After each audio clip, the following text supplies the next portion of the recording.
Yes, people, yes, people, yes, people. Welcome back to the We Talk Football podcast. What a weekend of football. What a weekend of football. Chelsea are riding high. West Ham hearts are broken as usual. This is synonymous with the past 28 years of my life. How are we doing, boys? Yeah, not too bad. Like you say, riding an absolute high. I don't think it's been a better week for Chelsea fans this season in terms of how the results went on the weekend, how our result went against City, and then obviously the midweek triumph against Real Madrid. So yeah, riding that wave right now. Yeah, it's positive. First in the league. We're just having the conversation about obviously manager of the season, team of the season came out. Well, Lineker, Neville and Carragher's team of the season on Monday Night Football obviously has caused some controversy, and I'm touting Tuchel for potential manager of the season. Let's see when we get to the end of it if there's trophies in the cabinet. But yeah, gassed. Good weekend of football. Well, let's talk the game. Let's talk the game. Wait. How's your weekend of football, mate? Sorry, you broke up there, mate. How was your weekend? Good. Hard life. Yeah, is what it is, mate. To be completely honest, if we go on to the West Ham games first of all, I don't know if you guys watched the game. Everton just defended really, really well. They defended really well. West Ham had no plan B really. On another day, we would have scored 2 or 3. We're unlucky not scoring a second half or at least draw. It was just one of those games where we just didn't have enough going forward, which has been the story all season, really. You've been fairly clinical lately, I would say. Yeah. Well, the problem is when we're not clinical, that's when we're in trouble. It was just one of those games. We threw everything at the Everton goal. Nothing really went in. And yeah, they just defended and did enough to get through the game. Scored when they needed to. Yeah, there's really not much to say. I'm not even disappointed with the level of performance. Like, I feel that we did more than enough to win the game. It was just one of those games of football. Who hit the post late on? Someone did. Soufal, yeah, exactly. Dropped to Pickford. Hit the post. Different margins, different days. Not angry. As you know, rarely when I've watched West Ham this season, my anger has never been directed at what was on the pitch. It's more, if I'm really going to be annoyed about anything in regards to West Ham, it's like, everything else surrounding it, like the size of our squad, not having backup across the squad, all sorts of things like that. I think David Moyes has done a wonderful job. Realistically, a 1-0 loss to Everton isn't a bad result. They're a great side. They're in and around us in the league. We weren't guaranteed to win that game. Carlo Ancelotti. Carlo Ancelotti is probably my favourite manager in world football as well. Like, to be completely honest with you, it's just one of those games. One of those games where on another day it might have been enough to get through the game, but it just wasn't to be. And it's just unfortunate that it fell on the weekend when obviously you guys put in an excellent performance against Man City and obviously extended the gap. I think it was a great finish from if you're talking Everton a little bit, it was a great finish from Calvert-Lewin. Really, he had a great strikers game. Just played very well.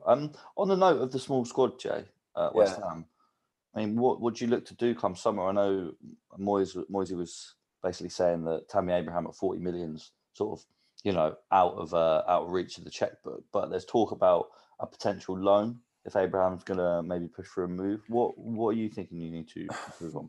Well, West Ham historically looked for getting players on loan. Like, did it with Dawson, did it with Ben Rama, did it with Soucek last year. Carlos Tevez. We've got it with Lingard right now. I imagine, I don't think West Ham are going to have millions and millions to spend. Obviously, I think the acquisition of Jesse Lingard will probably be high on the priority list, and that's probably going to be at least 25 million as well. And how much money is left outside of that, who knows? I've spoken plenty of times on streams online about who ideal players would be, but realistically we've got a very, very thin squad, and it's more about who we offload this summer than who we bring in. I think we've got players like Felipe Anderson, who's been on loan at Porto all year, hasn't really played a game for him. I think he's played like less than 5 times, but he'll be coming back. He's got huge wage demands. We've got other players like Yarmolenko, who's a bench player for us now. He's on like 100 grand a week, and it'll be about how David Moyes. Does Lanzini stick around?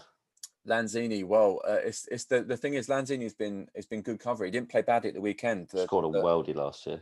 Yeah, scored a worldie against Tottenham. Played well against Burnley when obviously Declan Rice and Noble were both injured. He came in and played that deep line playmaker role alongside Souček and played really well. I don't really have a problem with Lanzini. I don't think he's ever going to be a starter for us now. And it's looking increasingly likely that we are going to be in the Europa League now with the results that have gone our way. And there's more chance that we can qualify for that over the Champions League, I'd say. So having a larger squad is going to be important. So I'd rather keep hold of Lanzini's for when we play Carrier-Bag FC on Thursday. You know what I mean? Like, and it's who we bring in really.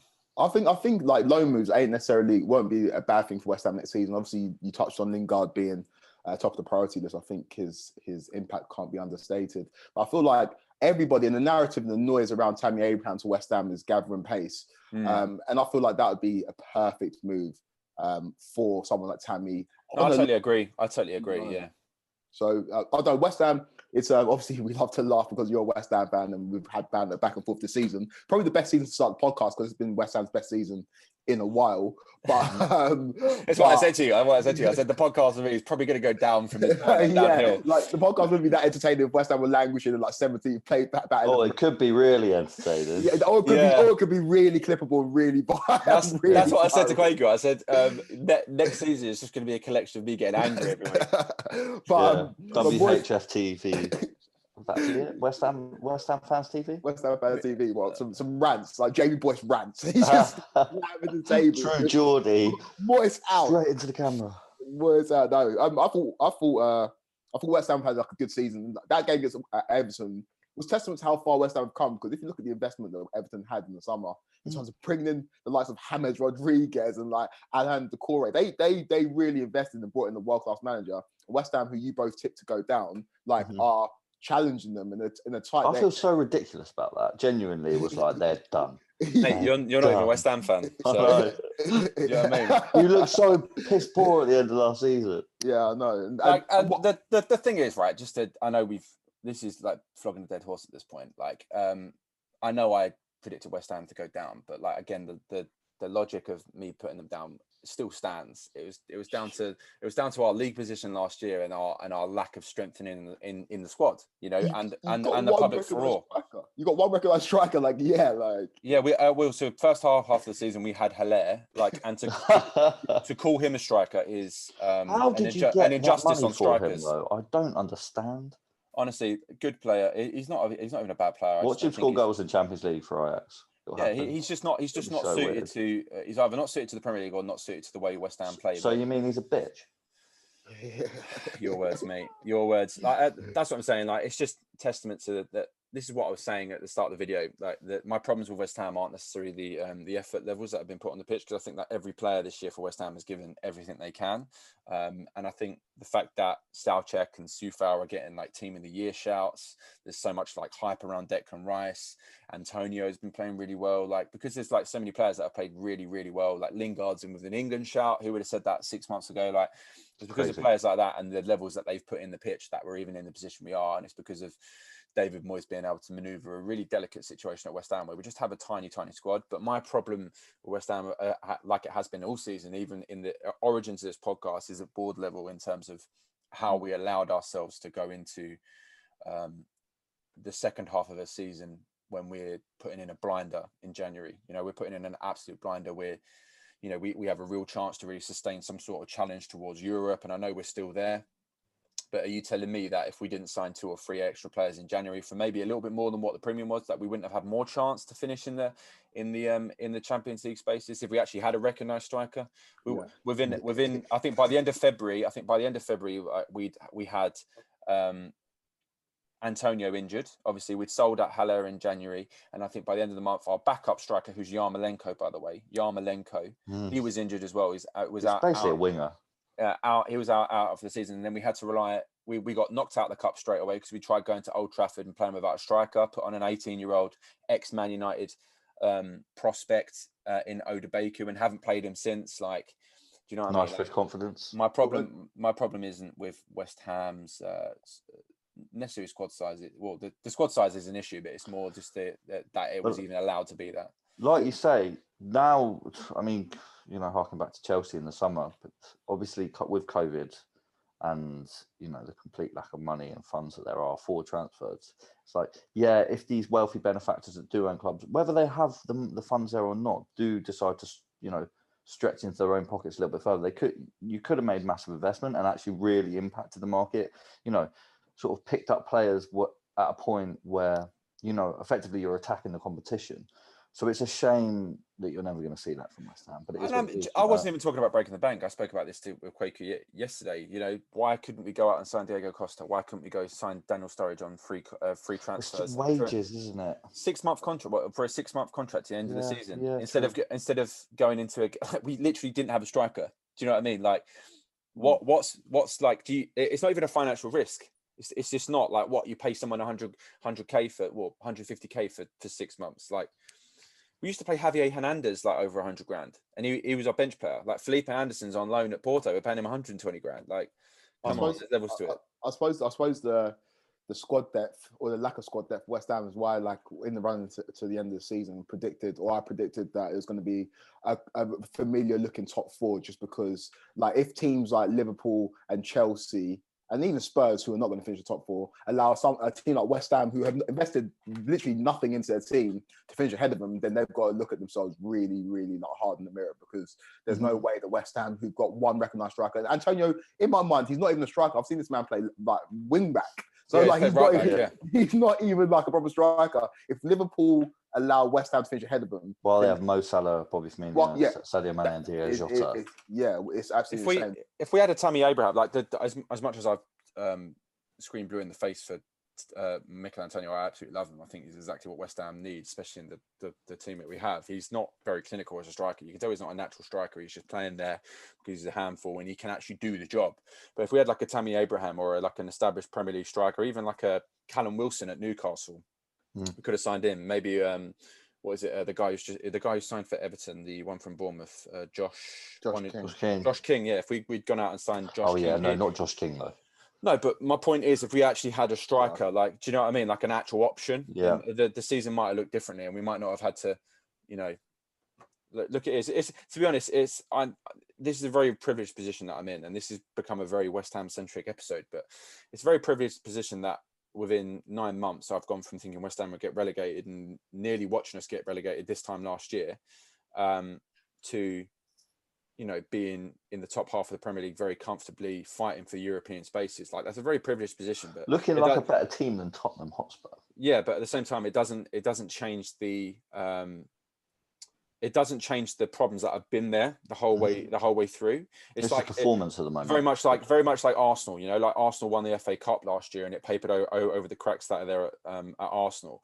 West Ham still have cracks all over the club. There's still a massive GSB movement. Half the fan base want the board out, and just because we're performing well in the league, it's like dampening or maybe papering over the cracks, but those cracks are very much still there. And as we've seen on multiple occasions this year, our squad size has become our detriment. It's just it is what it is. Like, and those problems are still problems for me, and that's where my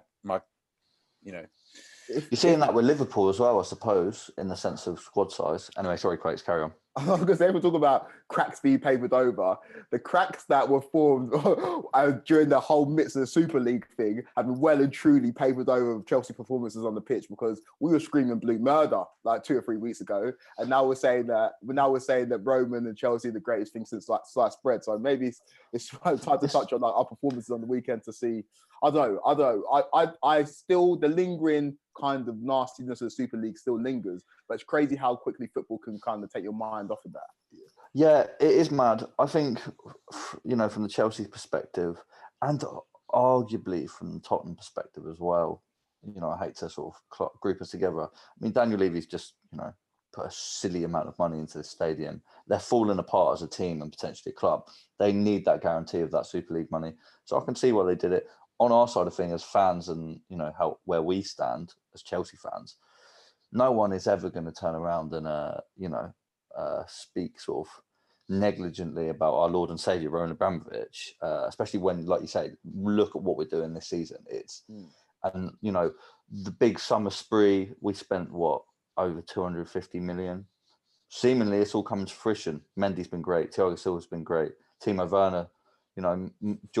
Most assists and most goal contributions for us this season. You can laugh, but it is what it is. Ben Chilwell's been a baller. Hakim Ziyech is finally it's been good enough. I think Ziyech could have been better. I think Ziyech and Werner could, if I'm being completely honest, I think they could have been better. And they are in the even Havertz to an extent, but Havertz is starting to perform a little bit more in the. They are like Hakim Ziyech just scored, the equaliser to beat Man City in a crunch game. He scored in the semi-final.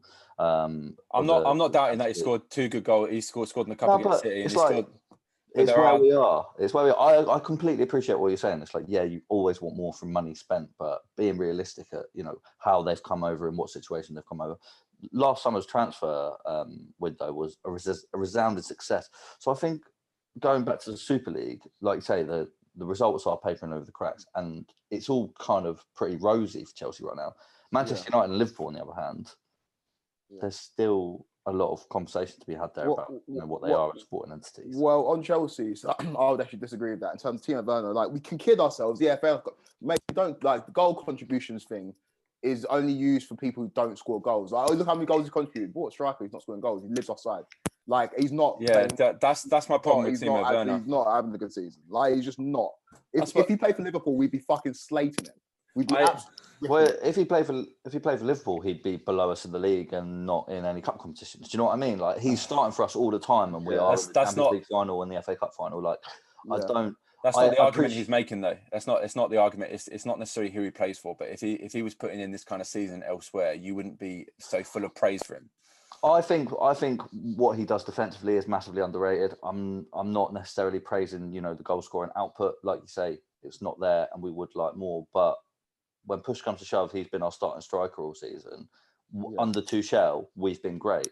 Evidently, as much as I hate to say it, Frank Lampard was a problem, and no one was performing underneath him. So I'm not really gonna take in. That's not fair. I think Mason Mount and players like Thiago Silva have performed all season. Ben Chilwell as well. Ben Chilwell, I think, has played well. But Ben Chilwell was kind of dropped out towards the end of it, and fluttered in form under Lampard. Obviously, Mason Mount, and he's been fantastic all season. He's been our best player all season. Thiago Silva's Thiago Silva. He's world class. But really, as a whole, the squad wasn't particularly, let's say, balling. We were 9th. Can't get twisted. We were 9th, and now we're 3rd. Does our starting striker not impact that whatsoever? Well, to be honest, my problems, fine, if you can talk about his impact and everything like that, but he could be doing even better if he learned how to stay onside. He's offside too much. He scores look at the amount of goals he scores and he's offside. That has the ability to change games before he needs to go and set up a goal 10 minutes later. I get that. I do also feel like a lot of the success of Chelsea under Tuchel has been predicated on defence, and he's just the person who's been up front for us. I don't think he's. I think Tammy Abraham could have done as good a job, if not a better job, than Tammy Abraham can't press like Timo Werner though. So really, no, because it all would have fallen apart, in my opinion. I think we're looking. I think it's rose tinted glasses slightly, because he's if we didn't beat Man City, if we didn't score that last minute goal, we would have been absolutely ripping. He was playing awfully. He was standing offside constantly. He was off a lot of the weekend. Yeah, and I feel like we'd be absolutely ripping him if we went out against Real Madrid. We'd be ripping him because he's missed chances that you cannot miss in every game. And you all screamed blue in the face that he was an amazing striker after he scored a header that landed on his forehead in the 6-yard box. Do you know, I'll be completely honest, he just hasn't been a good signing, regardless of his ability to press, regardless of his goal contributions. He just hasn't been a good signing. And it's exactly what Kwaku said. If he was at any other side and if he was putting in these numbers, the only reason you use the goal contribution argument is when someone's not scoring goals. Do you think you'd ever use this argument with Haaland or that's probably an unfair comparison, because obviously these are we can run this back next year, boys, because he's going to score goals for us. But regardless, we're not at this point next year. We only have the observable data in front of us, and ultimately, throughout the entirety of this situation, he's got 6 Premier League goals in 30-odd games, Louis. That's not good enough. Of course, but I appreciate in terms of goal scoring output. Yeah, it hasn't been great, and I'm not turning around and saying Timo Werner's been a good goal scorer. I'm saying Timo Werner has massively contributed to our success this season, which, can't be questioned. We're in 2 finals. We're 3rd in the league. He starts for us all the time. what's the issue? I don't get it. The issue is goals. Do we score goals as a whole, as a team? No, we don't. Maybe that comes down to solely one footballer, but I don't believe that. I just think that's a really, really simplistic view. Your striker should score all the goals. He hasn't scored enough. Your striker should score all the goals. Yeah, like that is. Yeah, like bro, because we're now changing the argument to fit the fact that we bought somebody that we were all claiming was going to score goals. He scored fucking 6 league goals. Like that in itself is awful. And if anybody else would have done that, we would be absolutely slating them. But we're winning at the moment, so we're like, it's all right. If there's a couple of those results went the other way, we'd be fucking getting saying Timo out. I agree, and I think that's probably the best place to win that argument. But talking about strikers who do score goals and drawing back on Spurs, what's next for Spurs now? And just be careful with the thing on your tassel. But what's next for Spurs? Like, does Harry Kane leave? They look all over the place. Obviously, they've just come off the loss against Leeds. Obviously, I think they had the lackluster cup final, went and smashed Sheffield United as you're meant to, and then another loss to Leeds United. They're relying on a 29-year-old manager at the moment, and the club's in disarray. It looks increasingly likely that Harry Kane leaves. Like, what's next for Tottenham? They've got terrible defence. You know, like where do they go? Nowhere, down. I think with Spurs, if I take my Chelsea hat off, they can come again, but it's all about managerial appointment. It's all about spending the Harry Kane money correctly, if that money does come in, because we've seen teams come again after we thought the sky was falling. When Liverpool were going through a transition, Klopp comes in, Coutinho's Liverpool's best player, Coutinho wants out, they sell him and they get better off the back of it. It's slightly different situation with Eden Hazard at Chelsea, but Eden Hazard leaving Chelsea facilitated the summer that we had, facilitated the fact these youngsters coming through like Mason Mount, like Callum Hudson-Odoi. And who would have thought Chelsea would have got better after selling Eden Hazard? But we are in a better position. That's the same with Spurs. That's the same Spurs when they sold Gareth Bale the first time. Like, had Mauricio Pochettino come in, they brought in players, of course, players that didn't work. But Eriksen was a player that worked, Lamela was a player that worked, and young players could come through that as well. So it's the redistribution of funds and it's getting the right manager. I feel like if Spurs get the right manager, which is very, very difficult right now because they're not going to have Champions League football, then it's going to it could be onwards and upwards, but it's about finding the right manager. That's optimistic. I personally think that obviously Spurs, as you say, the Bale point's really interesting because they did massively improve after he left. Harry Kane did turn up. Like, when do you get another Harry Kane? You don't. Sure. I think we can. They do turn up, but I just don't think you're going to be that fortunate as Spurs to offload Harry Kane and then find someone else that's going to guarantee you 25, 30 goals a season. For sure. Coutinho leaves, Mo Salah turns up. Eden Hazard leaves, Mason Mount turns up. These players do turn up if you find them correctly, if you scout correctly. You can find these players, and they can be in your academy as well. Yeah, of course. I mean, we've just picked a couple of shining examples. Well, let's look at Leicester then. Leicester lost Kante. They went out and signed Ndidi. Like, Leicester have got the best scouting department in the league. No, but I know. I'm just saying, as much as it would be. You can't replace Harry Kane. Like, it's like Quaku. He won't leave anyway. Daniel Levy won't let him. Well, it's like Quaku said. It's just being able to reinvest that money into players that are going to obviously perform well. Like, from a Tottenham perspective, like, who do you think the next appointment is for them in terms of managerial? Because you can't imagine Ryan Mason's going to get the full-time job. Parker. No one wants to go there. Like Scott Parker. Yeah, probably. Who are they going to attract? If I'm Tottenham, I genuinely would. I've always liked Hasenhüttl. I've always liked Hasenhüttl from Southampton. I know they've had a few shocking results and they've had a really, really tumultuous season where they started really well when they're kind of being carried on the fact that they started the season so well right now. I like Hasenhüttl. If one of my best friends is a Southampton fan, and he's sort of one of the few because Hasenhüttl obviously comes with a big reputation, the Alpine Klopp. Oh my God, judging over the last half season, he should have been sacked. That's how I feel. Yeah. Like, they are moving towards something supposedly bigger than what they are, bigger than the sum of the parts. And I appreciate that the club's trying to achieve that, but they are fucking awful. But I think ultimately, Spurs just need a player that's going to need a manager that's going to come in, know the Premier League. And Ralph also, does fit that for sure. Yeah, and be able to essentially have a project, because he's been afforded the time at Southampton, and from the point that he took over Southampton, you can say they're probably better than what they were. You know, they've had a shocking second half to the season, but they've also had plenty of good results this season. They did start the season really well, and then they've just obviously hit a dip in form. And if you had money, potentially you could actually see him go and create something really interesting. Pochettino came from Southampton, to be honest with you. Like, if you think about historically, go on, Quakes. I know like his lights kind of dimmed a little bit because they've had a bit of an iffy season. But Nuno, if you look at Spurs, they're a team that lack that star power, especially if Harry Kane leaves, which people, I know Daniel Levy might make it difficult, but I don't understand why you keep Harry Kane, an unhappy Harry Kane, where the fans wouldn't begrudge you. You could command a huge fee and the player wants to leave. But if he does leave, a manager that can implement some pragmatism, like Nuno, his Wolves teams aren't the most exciting, but I like that. And they aren't filled with superstars, but they're structured. And I think that's what Spurs might need right now, because right now I think Nuno's probably. Yeah, they need somebody who can coach these players, because you're not going to get better defenders. You're not going to change your whole back four. You're not going to change your whole midfield. You need somebody who can really set up a team to perform well in the Premier League. And like, Nuno's done it with lesser talents at Wolves. I don't see why he can't do it. He's also got experience in the Europa League as well. And if Spurs end up getting Europa League this year, like, he'll be able to transfer. I really like that shout, Quake. So to be honest, I really like that. I can just see the free fall beginning, because if Harry Kane leaves, Son will not be far away, and they've got money, unless they reinvest that really, really well and they have the right manager. It doesn't look like the squad's not good enough at all.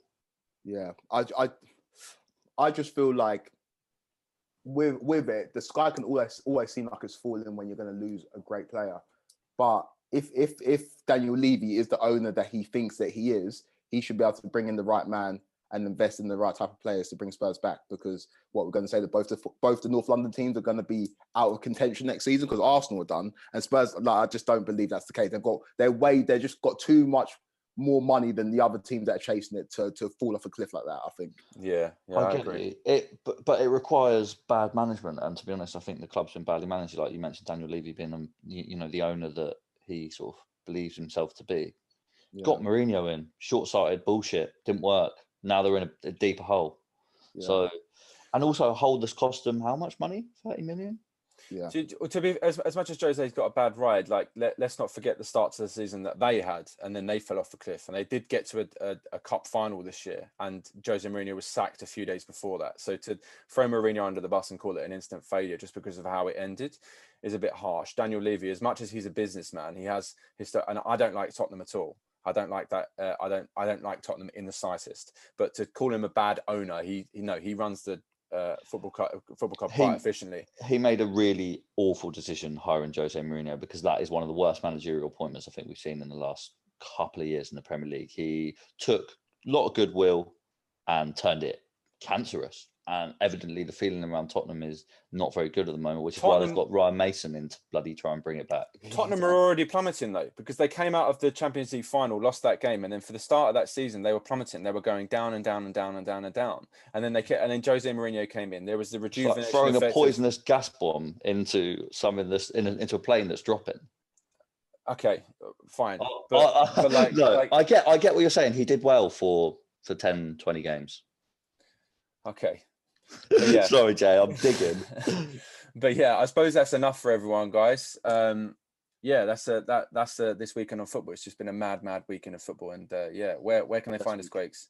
You can find us on Twitter at WTF Podcast 90. You can find us on Instagram at We Talk Football Podcast. You can find us on Apple Podcasts. You can find us on Spotify. Also, make sure you like this video and subscribe to the We Talk Football channel. We're back with more videos very, very, very soon. Up the fucking shelves.